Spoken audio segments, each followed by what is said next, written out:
Здрасти, хора! Не случайно съм на този плаж. Букнах си го заради това, че видях, че са черни пясъците. Бях гледала в горната част на острова, че имат вулкани. Този плаж не е горе при вулканите, въпреки всичко е доста черен наистина пясъка. Не съм очаквала да е толкова тъмен, не навсякъде се вижда, но всички снимки, които ги има в Инстаграм, нито една не е обработена, а реално каквото съм снимала, това съм ги качила. Много е хубаво. Черен пясък, океан. Обожавам го вече, Индийския океан ми стана за сега любим след Занзибар и тук всичко е великолепно. Скрила съм се под листото на една палма. Просто целият плаж е в слънце.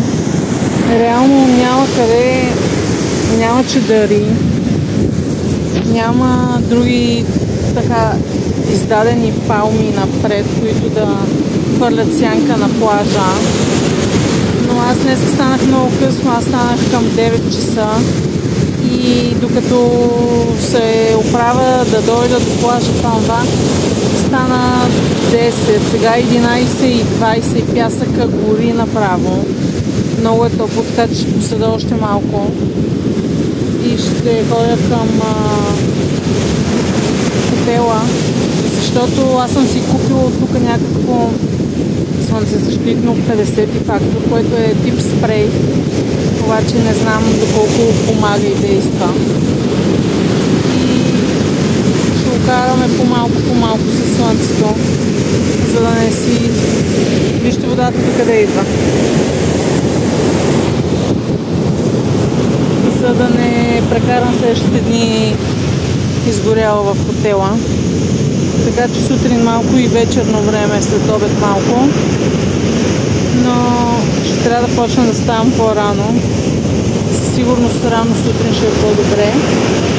И това, което си мислих, че вълните не са достатъчно големи, колкото са сърфисти, забелязах, че те идват сутринта. Не са някакви огромни вълни, като по филмите, където сме гледали за Лос-Анджелес там вълните. Обаче вършат работа, колкото хората се забавляват малко. Всеки е важно да се прави кеф.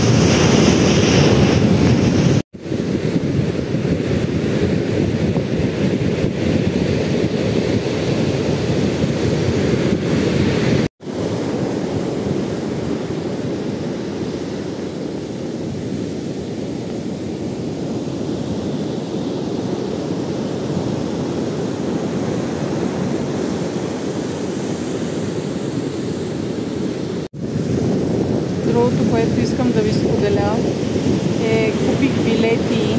Значи аз имах купен билет след Бали да отида в Сингапур, тъй като за да влезеш в Бали се изисква да имаш билет за напускането, въпреки че на мен никой не ми пропуска. Но купих билет, след Сингапур ще ходя в Малайзия. В Сингапур ще седа малко дни, резервирала съм. Не, това ще го оставя за изненада, къде ще спа в Сингапур. Това ще е нещо, което ще ви хареса определено. След това съм купила билети и за Малайзия. И след това съм купила билети за Пукет, Тайланд. Като това е програмата за следващия месец. Не е за тоя целият месец. Ще съм в Бали, просто ще съм на различни места. Ще сменям плажовете, за да може да разгледаме по-голяма част от Бали, което е възможно. Програмата общо взето е букната и за следващия месец. Като за края на следващия месец има нещо, което обмислям, още не съм го направила, така че и то ще ви остане за изненада. А сега се насладете малко на вълните на океана.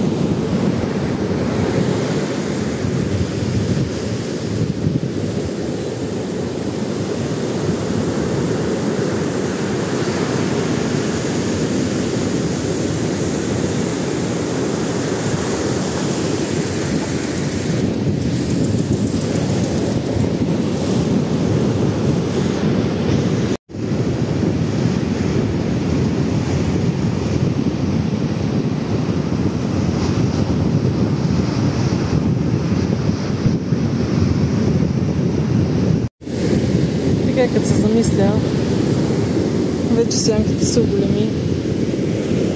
Мога да прекарам още известно време тук. Без да се движа към хотела.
Някои хора си разхождат кучетата на плажа.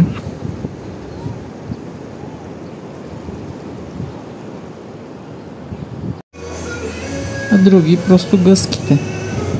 В България си пасем овцете, тук си водиме гъските на плаж, какво толкова?